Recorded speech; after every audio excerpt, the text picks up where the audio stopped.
Some people seem to have this magic touch, right? They just get what they want.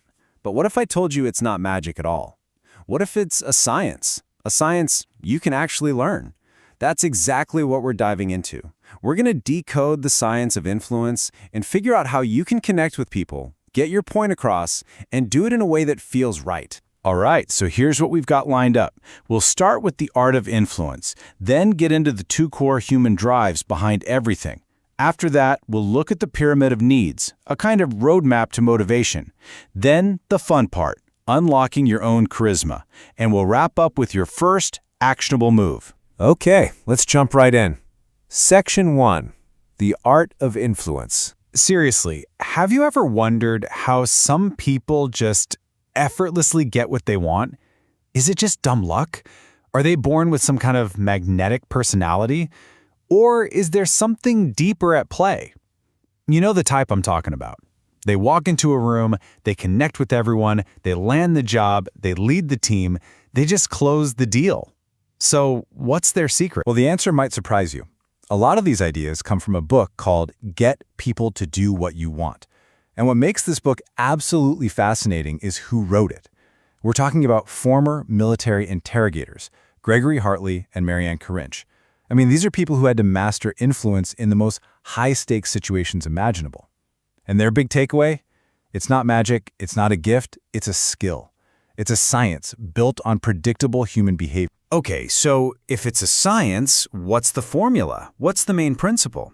Well, according to the authors, everything, and I mean everything, boils down to two basic human drives. Think of this as the engine that's running under the hood for all of us. So here's the deal. Our behavior is basically a constant tug of war between two massive opposing forces. On one hand, you've got this deep, instinctual need to belong, to be part of the tribe, part of the group, But pulling in the exact opposite direction is the need to be distinct, to stand out, to be special, to be recognized as an individual. And we're all caught in the middle of this constant push and pull. You can actually picture this like a bell curve. Most of us, we're hanging out right in the middle, in that big hump. That's where the need to belong is strongest.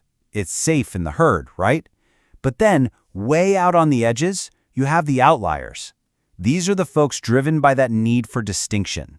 And here's the key. Real influence, it's all about figuring out where someone falls on this spectrum.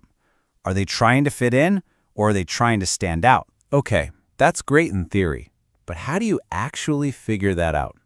How do you know if someone needs to belong or stand out? Well, for that, you need a map of human motivation. And luckily, we have one.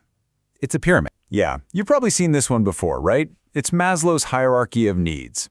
It basically lays out all our motivations, starting from the absolute basics at the bottom. Things like food, water, safety, and goes all the way up to the top, self-actualization, being the best you can be. But here's the critical insight from the book. You can't talk to someone about their legacy, a top-of-the-pyramid idea, if they're worried about keeping their job, which is a bottom-of-the-pyramid need. It just won't work. You have to meet them where they are on this pyramid. And that brings us to maybe the single most important rule of influence. It's not about you. It's not about what you want. It's all about figuring out what they need right now. So if your colleague is stressed about job security, a safety need, it's pointless to talk about fulfilling their creative potential. You've got to address the need they have first. Okay, theory's great, but how do we actually use this stuff? How do we put it into practice? Well, this is where we get to the good stuff. This is where we unlock that thing we call charisma. And the book has a fantastic take on charisma. It's not some magical aura you're either born with or you're not. Nope. It's a series of deliberate actions. It's a skill. And what is that skill? It's being able to play with those two big needs we just talked about, the need to belong and the need to be distinct. A charismatic person makes you feel like you're part of the team and that you're a standout player on that team at the same time. And get this, the authors actually give us a 5-step formula for it. So step 1 and 2 are got you.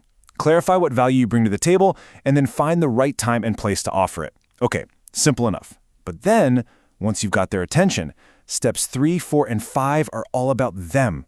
First, you create belonging. You make it feel like, hey, we're on the same team here. And then, and this is the masterstroke, you distinguish them. You single them out in a positive way. You make that person feel uniquely seen and valued. So we've got the theory, we've got a practical technique. Now let's wrap this up and talk about what you do next. What's your very first move? You know, there's a quote from the authors that just nails the whole idea. To master the art of dealing with people, you must first understand the motives that drive them. It really is that simple. It all comes back to that one thing. This isn't about tricks or manipulation. It's about genuine understanding. It's about seeing what's really driving the person in front of you. So, now you know the secret. The tools are yours. The next time you're in a conversation, a meeting, whatever, just watch for it. Watch for that dance between those two fundamental needs. And then ask yourself the big question. Am I going to appeal to this person's need to belong or their need to be unique? Because that choice could change everything.